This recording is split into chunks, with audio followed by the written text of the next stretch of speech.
You've been trapped inside your head, thinking, analyzing, replaying every mistake until it becomes your prison. But what if the thoughts aren't really you? Watch until the end, because when he finally learns to master his mind, you'll see how silence can become the loudest freedom of all. Rain clung to the narrow alleys of the old mountain town. A young man named Kiran pressed his palms against his temples, trying to quiet the storm raging behind his eyes. The sound of dripping water echoed like voices, mocking, repeating every doubt he had ever buried. You'll never change. You'll fail again. They're all watching you. He stumbled into a deserted courtyard where broken lanterns swayed in the wind. His chest tightened. Stop, he whispered, his breath shallow. Just stop. But the more he tried, the louder it became. The voices of his past, his mistakes, the faces of people he had disappointed.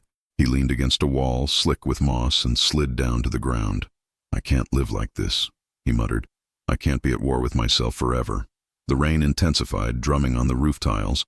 His clothes stuck to his skin. Each drop felt like the world reminding him of his failure to find peace. He had left his home months ago, walking from city to city, monastery to monastery, searching for silence. But silence always followed him, just far enough to stay out of reach. He had tried prayer, fasting, rituals, but his mind always clawed back with noise. Tonight, under the gray sky, he broke. I just want it to stop, he said, voice cracking. Just once, let me breathe without fighting myself. The sound of his words vanished into the storm, leaving only the soft chime of a bell somewhere up the mountain. From the mist, an old monk appeared, holding a small lantern. His robe was soaked, yet his eyes carried a stillness that the rain couldn't touch. He said nothing at first, only stood beside Kiran until the young man's trembling slowed. Then the monk asked softly, "If a storm shouts in the sky, does the sky become the storm?" Kiran blinked through the rain. "What are you talking about?" "The mind," the monk said. "You mistake it for yourself, but it is only weather passing through the sky of who you truly are." Kiran stared. "Then how do I stop it?" The monk smiled faintly. "By no longer trying to stop it. Walk with me." They reached an overgrown temple garden. Broken statues leaned among vines. A young woman knelt before a cracked stone basin, tears falling into the water. "My thoughts won't stop replaying the accident," she said to no one. "I see it every night." The monk whispered to Kiran, "Listen, but do not interfere." The woman struck the water. "I want to forget." The monk finally spoke. "To forget is to resist. To heal is to watch until memory loses its poison." Kiran felt a tremor inside him. His mind did the same, replaying, resisting, drowning. As they left, he murmured, "So, peace isn't forgetting?" The monk replied, "It's remembering without pain." They entered a small workshop. A blind potter shaped clay in total silence, his hands steady. The room smelled of earth and smoke. "He hasn't spoken in 20 years, said the monk.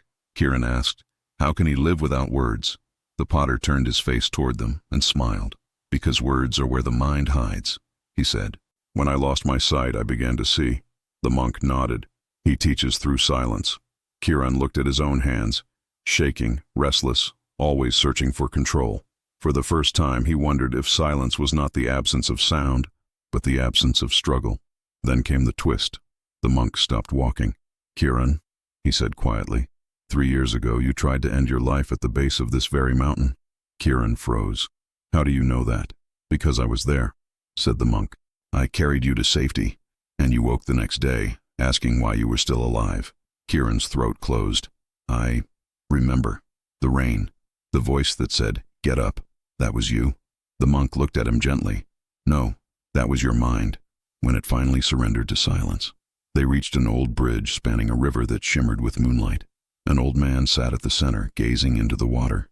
"I used to hate my mind," he said to Kiran without turning, "until I realized it was only trying to protect me from truth." "What truth?" Kiran asked. "That pain is not your enemy," the old man replied. "It's your teacher. Stop running, and it will show you what you truly are." As they crossed, Kiran felt the weight of his own thoughts. For once, he didn't try to push them away. He let them come. Every fear, every failure, every regret. And for a fleeting moment, he felt peace in their company. That night, Kiran stayed alone near the mountain peak. The stars were silent watchers. He sat beneath them and listened, not to silence, but to the faint hum beneath it. His mind still whispered, But now he saw it differently. He realized his thoughts were not cages, only passing clouds. The rain of his past had nourished the roots of his becoming.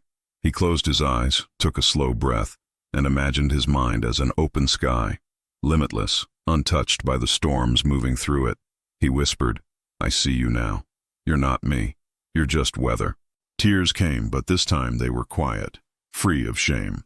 He picked up a small stone, carved a single word into it, "Still." Then he placed it beside the path. At dawn, the monk returned. The valley below glowed with golden mist. "Did you find silence?" he asked. Kiran smiled faintly. "No, I found noise that no longer scares me." The monk chuckled. "That is silence." Kiran turned toward him. "All this time, I thought I had to fix my mind." The monk's eyes shone. "You don't fix the ocean by fighting its waves. You learn to float." They walked together as sunlight warmed the path. "Then what is mastery?" Kiran asked. "Awareness," said the monk, "not control. Awareness watches without judgment, feels without drowning, acts without fear." Kiran bowed. "So peace isn't something we earn?" The monk smiled. "Peace was never missing. You were simply too loud to hear it. Your mind is not your enemy. It is your oldest friend, just misunderstood. It creates storms to remind you of your strength, doubts to teach you awareness, fears to sharpen your courage. You can't stop the mind from thinking, just as you can't stop the wind from blowing. But you can stop believing every thought. Watch them. Let them pass. The power you seek is not in silencing your mind. It's in realizing you are the silence beneath it. Thank you for watching. Remember, the storm is not you. Let it pass, and you'll see the sky that never left.